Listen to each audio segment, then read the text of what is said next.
আসসালামু আলাইকুম, কি অবস্থা সবার? আজকে আমার যাত্রা শুরু হচ্ছে ট্রেন দিয়ে সিলেটে। সব সময় ট্রেন কিন্তু দেরি করে, কিন্তু আমরা দেরি করি না। আমরা আগে আগে যেয়ে 1.5 ঘন্টার মতো অপেক্ষা করছি। 12টা বাজে ট্রেন ছিল, 1:30 বাজে আসছে। যাই হোক, ট্রেন আসার আগ মুহূর্তে আমরা একটু মিট আপ করলাম।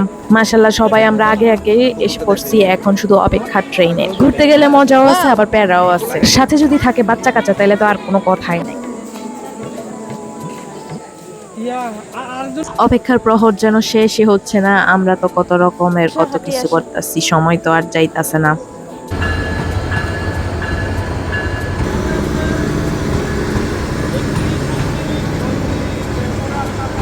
সিজন চলে যাইতাছে, কিন্তু আমরা এখনো টাঙ্গু হাওর গেছি না। তাই হঠাৎ করে প্ল্যান হয়েছে আর হঠাৎ করে বের হয়ে গেছি। প্ল্যান করলে প্ল্যান সব সময় ফেল হয়ে যায়, কিন্তু প্ল্যান কমপ্লিট হয় না। ট্রেনে ওঠার ক্লিপ নিতে পারি নাই, কারণ এত ভিড় ছিল আর এত তাড়াহুড়ার মধ্যে উঠছি।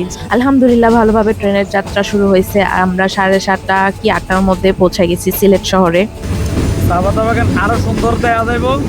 শ্রীমঙ্গলের থেকে যখন বাড়িব তখন চা পাতা বাগানটি আরো সুন্দর আছে। ট্রেনের সকালের ভিউটা আরো অনেক সুন্দর ছিল। মানে আর কিছুক্ষণের মধ্যে আমাদের ট্রেনের যাত্রাও শেষ হয়ে যাবে। তারপর আমি নামার ক্লিপটাও নিতে মনে ছিল না, যার কারণে ব্যাগ নিয়ে তো তাড়াহুড়ায়। তারপর আমরা একটা ডিরেক্স ঠিক করে হাওড়ের উদ্দেশ্যে রওনা দিই। আমাদের এই যাত্রা প্রায় 2.5 থেকে 3 ঘন্টার মতো ছিল, কিন্তু জার্নিটা অনেক কঠিন ছিল। ফাইনালি আমাদের এত লম্বা একটা সফরের পর আমরা হাওড়ে চলে আসছি এবং এখন বোটে ওঠার পালা। অনেক সুন্দর সুন্দর বোট ছিল। আমাদের বোটের নাম ছিল সাম্পান। আমরা অনলাইনে বুকিং দিছি, ট্রেনের টিকিটও অনলাইনে, সব তো এখন অনলাইনে। এক একটা থেকে এক একটা নৌকা ছিল, অনেক সুন্দর। আমাদের জার্নিটা অনেক ভালো হয়েছে, প্যারাও হয়েছে, অনেক মজাও হয়েছে। তো লম্বা একটা সফরের পর এক একজনের অবস্থা অনেক খারাপ, সেজন্য আমরা তাড়াহুড়া করে বোটে উঠছি।